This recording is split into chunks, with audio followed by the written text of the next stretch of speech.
Here in the bathroom, I need to replace the vinyl floor. The wax ring was leaking on the toilet, so water had gotten underneath the vinyl and it was kind of showing up as a stain in the vinyl floor. So that has been pulled up. This is a concrete slab. It's got some sort of leveling compound has been put on here. That is a raised ring, so that's sitting right on top of the floor. And the floor is just kind of nasty. I bleached it real good and washed it down with Ajax. But then it's got these weird black spots and they're kind of tacky. And so what I'm going to do is put down some plastic first and then put the vinyl over top of that. I bought the vinyl floor, then afterwards I kind of just wished I would have bought some vinyl plank flooring and just put that down in here, but I didn't.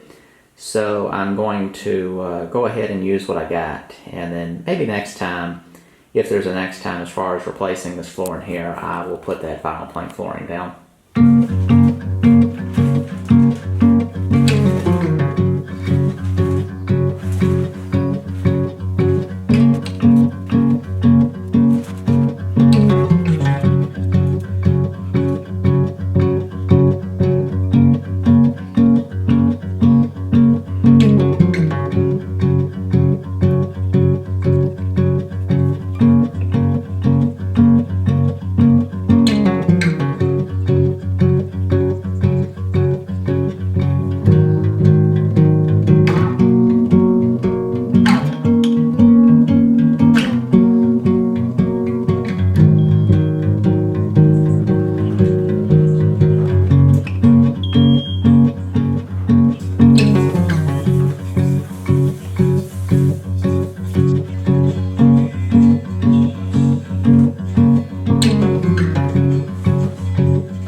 I don't have the power turned on at this house right now, so having that generator is extra handy.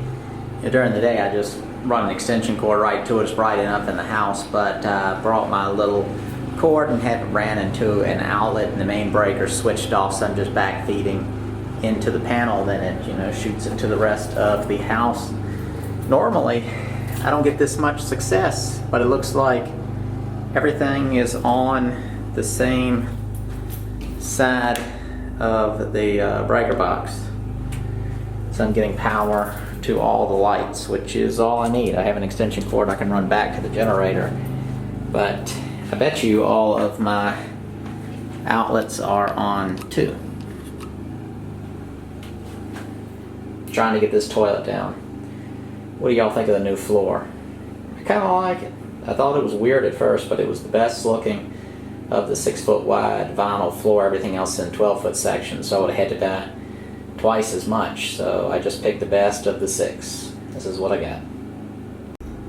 the rubber ring versus the wax ring is a little too thick, and it could be this toilet versus modern toilets, but I'm not able to get the toilet down there far enough, so I switched to a wax ring. And this was leaking before with a wax ring, so I don't know what the deal is. I'm hoping that it does not leak. I'm thinking what's going on is this ring is thicker, but it's a modern thing, flush to the floor. Then there's the linoleum vinyl.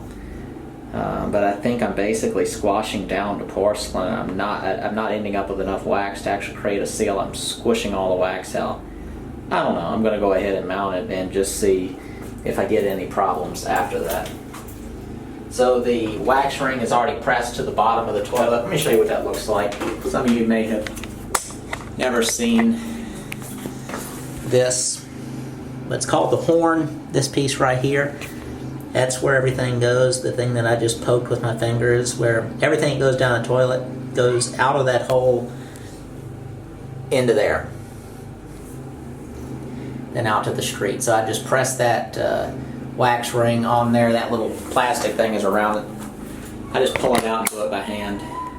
And now I'm going to try to very carefully set it down with the flange bolts, whatever they call it, the little toilet mounting bolts. Go right through the holes in the toilet. And this is an old toilet, so it is very heavy. And this is kind of a nerve-wracking thing to do, I'll admit it.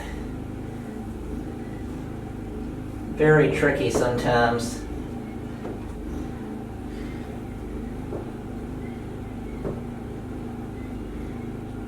To get a toilet set. And I think I got it.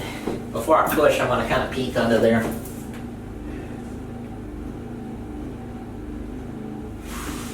Looks close enough. Oops.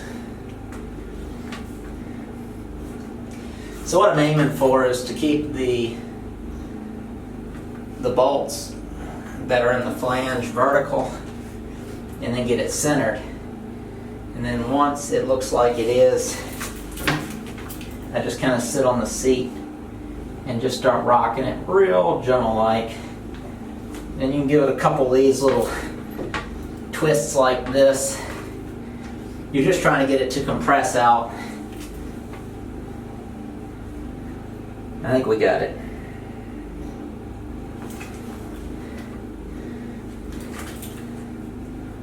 Yeah, that other thing was just simply too thick.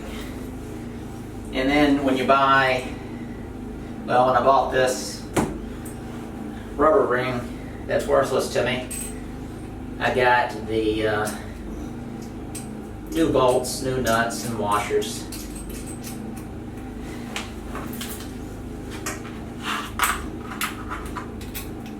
So we'll get those down.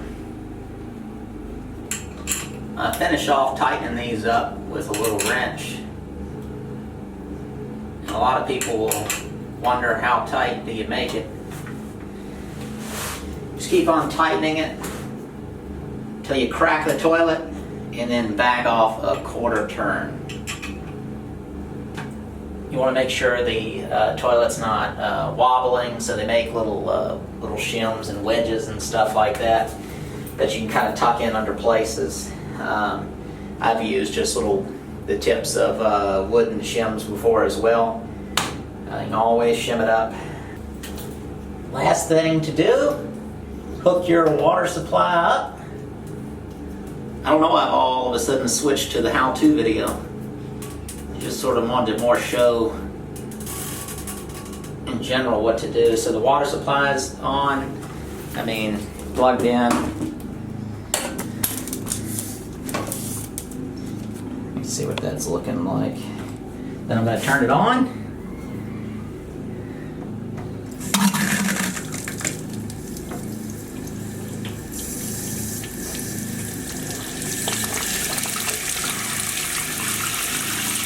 And the toilet's going to fill up. This is an old style toilet, uses probably 5 gallons to flush. It's an excellent toilet for rental property because they do not get clogged up.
Here we are in the living room. This is a cinder block house, concrete slab underneath that carpet, vinyl replacement windows, electric baseboard heaters, municipal water. Don't know what else to say. It's a very simple, low maintenance house. The electricity is not on right now. I've been doing things on a generator. So the vinyl floor in here is a little funny looking, but it's not as bad as it looks on the camera. Washer and dryer included. If they break, the tenant has to get their own new ones. So this is the second house that I built, but I was renovating it at the same time as when I renovated my first house. So this is a very early house that I did, and I'm very pleased with it still. It's been extremely low maintenance. But for example, I built this whole base cabinet. At the time, I barely had any money at all to do anything with. So literally, the $300 or $400 that it cost to buy a base cabinet like this, I just didn't have it. So I bought the countertop at a Habitat Restore, and then there was a cabinet here, but it was rotted, so I took the doors off of it and then made the rest of this out of 2x4s and 1x4s that I got for free somehow, and then just attached the doors. So that became the base cabinet. The cabinets up here just didn't have doors on them for some reason. When I bought it, you can see where hinges used to be on it, so they used to have doors. Some idea the previous owner had about open shelving. Some sort of fad made them basically throw the doors away. But again, I didn't have money to have doors on or redo cabinets, so I just rolled with it, just repainted everything. And it's worked out nice. Refrigerator here, 200 amp breaker panel, so 200 amp electric service, and that was done shortly before I bought the house, so that's pretty nice. Again, baseboard heaters, so extremely low maintenance. Heat pump is nice, but you know, a baseboard heater is as simple as it gets, and they're very inexpensive if anything goes wrong. So that's the backyard. Just had a woman come and do some cleaning that works for the property manager, and she cleaned this thing out, and it was 4 years of a bachelor cooking pizzas. It was so crusted up in here. I can't believe how good she did in this. I probably would have bought a new oven before I would have tried to clean it myself. And obviously I bought this. There wasn't anything in this house when I bought it. I don't know if this was new when I bought it or bought it used off of like Craigslist, probably. Give you a view from this angle. Again, wide angle camera makes it look a little bigger in here. This house is probably 600, under 700, between 600 and 700 square feet. I'm not sure what it is exactly, but it's small. But it's very simple, and I think it's nice. I like it. Water heater, I put that in. Had one in here, but I just wanted to put a new one in. Just put down this vinyl floor. I think you saw that earlier. I'll probably repeat some stuff. I also made this little vanity. Again, did not even have enough money to buy a vanity. I just bought that top from Habitat Restore for probably $5 or $10 and had the faucet on it. Bought the toilet from Habitat, probably the same thing, 10 or 15. The bathtub was in here. There's a window in there, so I just have shower curtain on the wall as well. So some people think that's kind of funny, but it's okay. So it's just a window in here, so you can just put a second shower curtain against the wall. And I've done this before, and people seem to abide by it. If I'm saying the right word. Carpet, windows, baseboard heaters, closet. Even these, the house had no lighting fixtures. And when I was at Habitat Restore, I just bought these with no, sorry it's dark, you can barely see it, no globes on them or anything, and I just had to go with what I had at the time. But this is what got me started. This house was right off the bat. Once I got it rented, it was I profited from this house. It just worked out nicely. I bought this house with owner financing. I mentioned this in my previous video, fixing up the $9,000 house, and people seem to be interested in it, but I paid $15,000 was the purchase price, but I owner financed it, so I only had to give them $1,300 as a down payment. Then I paid payments over the next 5 years to buy the house. The payments were $262, but I rented the house out for $500 at first. So I was clearing that amount of money, and I spent probably, I think, $2,000 to $3,000 to get the house ready. So that costs were carpet, baseboard heaters, repainted the entire house, all new doorknobs. There was no doorknobs in the house. What else? The stuff in the bathroom, again, that was cheap. I had to fix some plumbing, blinds, and then used appliances. And then I don't know how long it took me, but it was strictly based on, it had nothing to do with how long it took to do the work. It didn't really take that much time to get this house together, but it was all based on how long it took me to get the money. So it's just this back and forth of working and then spending the money here on the house.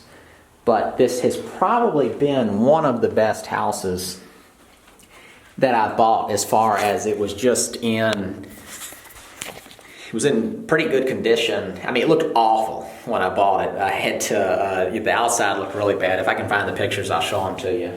It looked terrible on the outside. So the whole outside of the house was painted. The only thing that had been done to the house that I benefited from was they had put new shingles on it and the windows. So that was two big deal things. That the roof probably saved me $1,000, $1,200, and then the windows would have been, I don't know, it's a lot of windows for a small house. Every room to have 2 windows. I mean, it would have been a couple $1,000 more too if I would have had bought windows and had them installed. So very pleased with this purchase. I've rented it to 2 people. So the first person was in there for a little bit, and then the last one was in there for probably 4 to 5 years, which is a long time. And this was, I think, very good condition to leave it in, because all I've done, again, was just touch-up painting.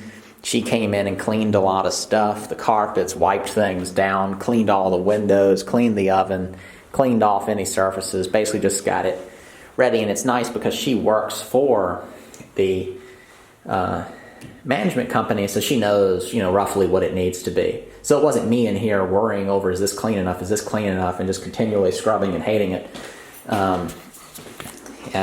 So that's that. I just wanted to show this house. I thought that this would be a good reference.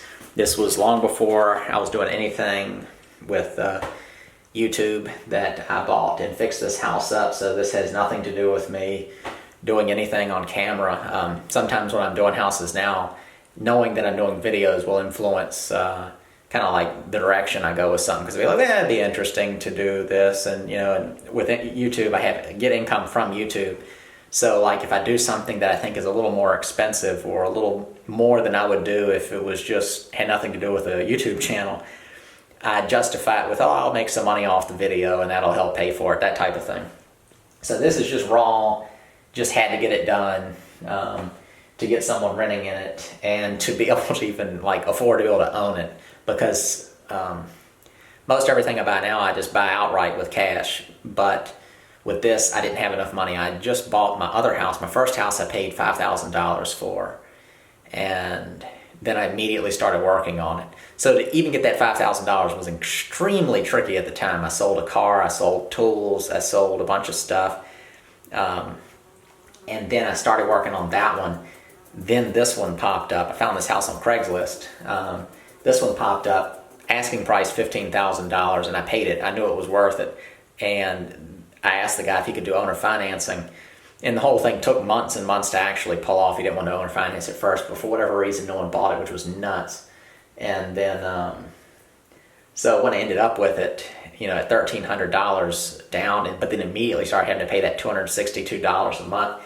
And due to my other costs, I basically had no extra income, but I was able to kind of figure it out and make it work. And then, so when this one got rented, it was $500 minus $262, and then a couple more costs. So I was probably making $200 profit a month off this house, which was really, really neat. That felt good. And then I used that extra $200 a month from this house to put on the other house, which was right up the street, which I've now sold. I'm actually owner financing that house to the person who bought it from me. So I'm selling that house. That house is just basically become income for me, monthly income, and I'm getting the interest on it. Which, if you're selling something that's a little rougher and it's not as nice, not this like normal family moves into it as their dream home type place, owner financing is a good option to sell something that's a problem, because it allows that person to get into something without it being this heavy cost to them and having to go through all the normal requirements of getting a normal mortgage. The guy basically just showed me that he could afford it, and outside of that, I didn't really look into a lot of stuff. He just convinced me that he could pay for it, and he has been. But it was because of this house, and so this house I think would be the one that really kind of got me started. My first house, the one I just talked about that I sold, it was a nightmare the whole time I owned it, but it was a lot I learned from it. But this house was the one that I think financially started to move me forward, even though it was only $200 a month. It was a big lesson to figure out how to buy something that you couldn't afford.